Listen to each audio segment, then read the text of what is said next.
Well, hello there. IL-2 Sturmovik, Cliffs of Dover. How you doing? It's, you know, we had some fun, but it's been a while, hasn't it? I haven't seen you. Is something different? You've done something new here, haven't you? Let's start this engine. Oh, listen. You've been taking, like, voice lessons or something.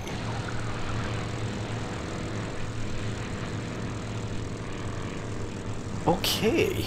Yeah, here we go. Let's fly IL-2 Sturmovik, Cliffs of Dover. This is a continuation of the Spitfire Dawn campaign, which I started months and months ago, and then I had the whole incident where I went crazy and I had to stop playing flying games for a little bit. Now I want to continue it. I'm feeling better. I think we should be able to do this. Okay. Waiting. I want to get my engine water temperature up to get up here about 40 degrees. Yeah, Spitfire Dawn campaign. I think I skipped another mission. They had like one more training mission, but I think we've seen enough of those. We're going to go shoot at something. We've had a report. Come on, let's go. Come on, let's go. There we go. Didn't want to start. It's still kind of cold. Yeah. Okay. So we've got some friendly shipping down here to the south, down in the channel, and there's a report of German bombers going to come in. My job is to go and try to protect that shipping. We've got 3 Spitfire Mark 1As. Whoa. I can tell it's been a little while.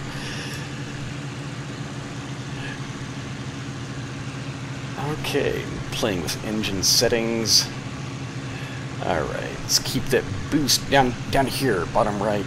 Yeah, this engine manifold pressure, they call it boost, but that's it's a manifold pressure gauge. Alright, now I'm looking for... okay, I see him. I'm gonna try and catch up with these guys. Stick with my two leaders here. Actually, I'm the number 2 guy, so I think technically one of these is supposed to be my wingman. Yeah, we've got 3 Spitfires that are taken off from Kenley, right there, and we're going to go down here off of that point of land there. What do they call it? Eastburn. Now I lost track while I was playing with the map. I lost track of the guy I'm supposed to be following. Oh, there he is.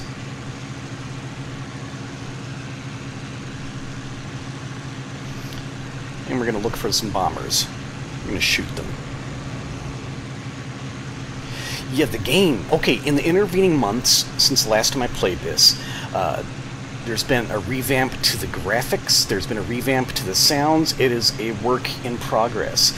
I'll report that my average frame rate appears to be slightly slower than before. I'm running into some of these like little micro stutters that I wasn't before, but the actual colors of everything is markedly superior.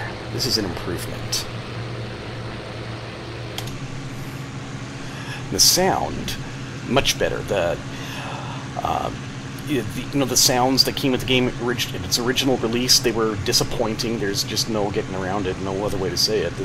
They were not so good. Then what they've done is they hired a new chief sound developer, sound director, sound engineer, whatever you're going to call him, and the same guy that worked on Rise of Flight, and they have him working on this game now, revamping all the sounds, try to make it sound better. So I think I like what I hear so far, and it's still a work in progress. I'll try to turn my headset down just a little bit. Yeah, that's better. Okay, let me see if I can keep up with these guys. You still run into in this game.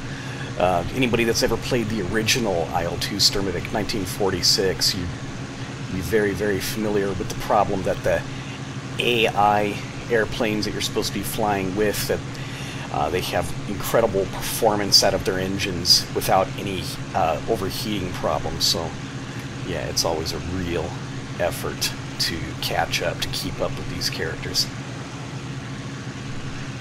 It feels good. It feels good. I like this game. It feels good to be flying again.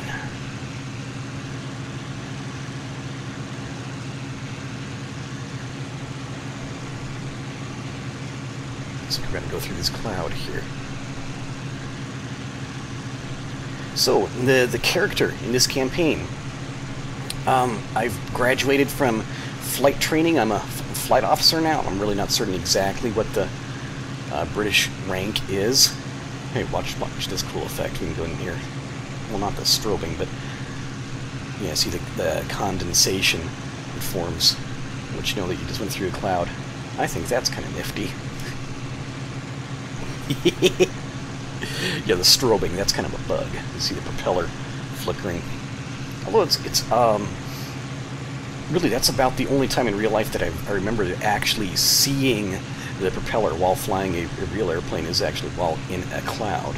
But that was usually at night. And forgot to turn the strobe lights off.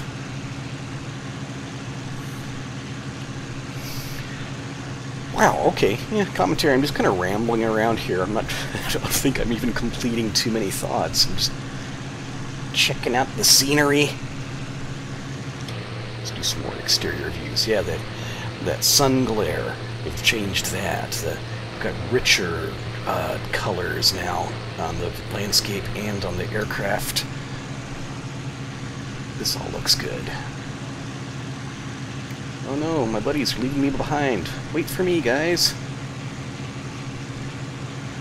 Yeah, AI, they have perfect engine management. They can always run it at just full power without ever breaking anything, without ever overheating. I've got to see if you look here, my manifold pressure gauge. Try to keep this gauge right here, right at the top of that red zone. Don't let it go any higher than that. With my prop, I'm looking at the RPM. I want to just keep it around 2,900 to 3,000. That's about in the right power band.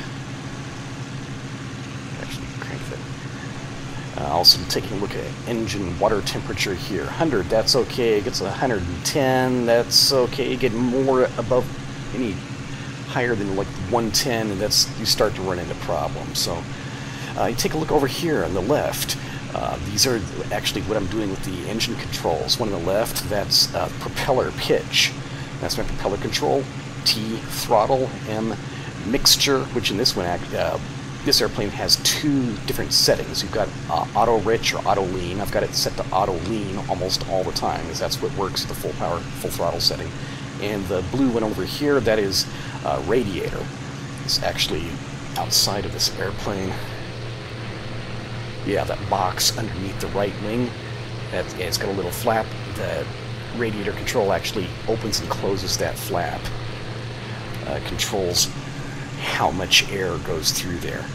So to keep the engine at the proper temperature without inducing too much drag. Actually, that's not induced drag, it's parasite drag. Wow. So yeah, the game it's looking good. It's looking better. It still has some bugs. I think I mentioned that my average frames per second is slightly slower than it was before, but still definitely playable. I know the video always turns out just a little bit choppier than the actual gameplay. What I'm seeing here is whenever I'm looking around out here, my frame's going up into the 40s. When I'm looking straight ahead and the game's got a whole bunch of extra details it's keeping track of, it's my frames per second staying right around 30. I lost track of my... Oh, there he is. Oh, they're turning and climbing. I should try and keep up with them.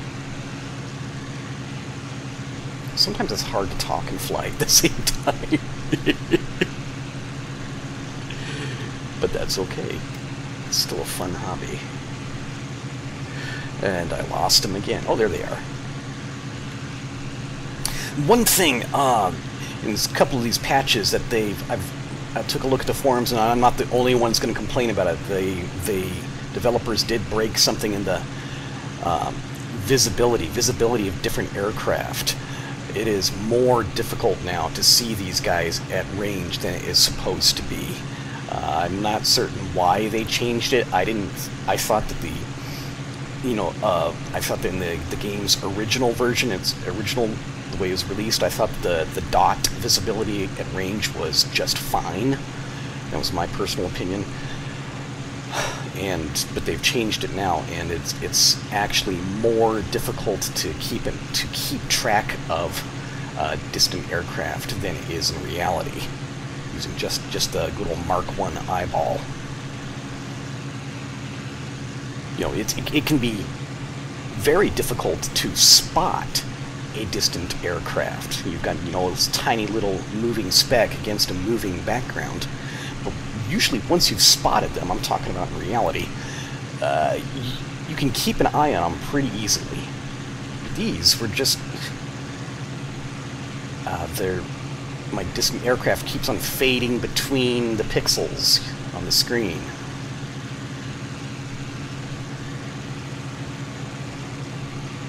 Slips between the pixels and disappears from view.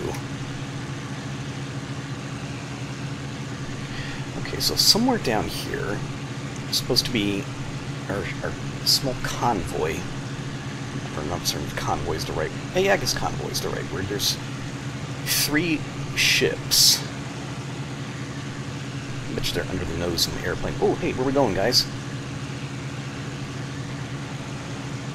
Wait for me!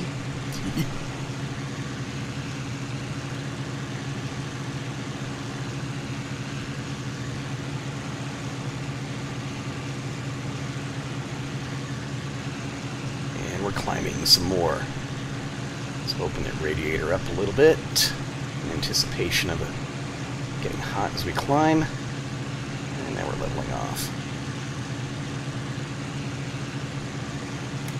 Oh good, I'm catching up to him. Must be doing something right. Throttle back just a hair, keep it out of the red. We're actually in the red, at the top of the red zone.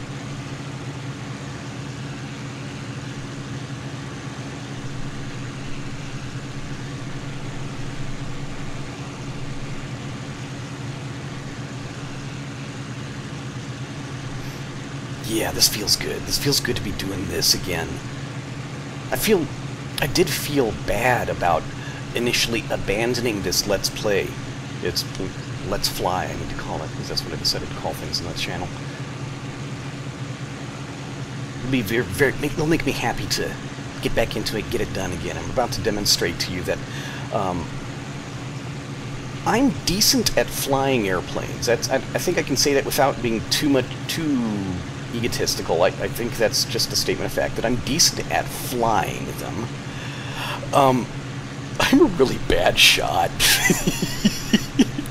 And I'm not so great at dogfighting either, but I'm gonna do it anyway. Yeah, we've got reported bombers up here. I don't know how many bombers. And usually bombers have escorts.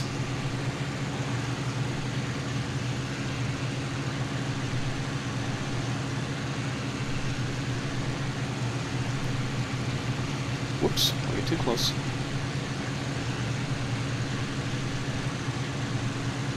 I actually don't like flying really close formation. You end up spending all your time just with your eyes glued to the airplane you're flying formation with, and no time looking around at everything else. So I kind of like to stay in the same general vicinity as my flight, as my flight leader. But oh. Tally-ho.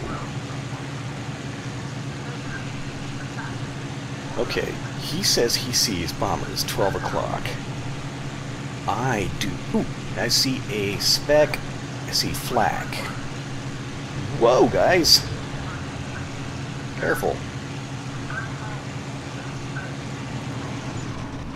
Oh. I almost killed the engine by getting the low G turn there.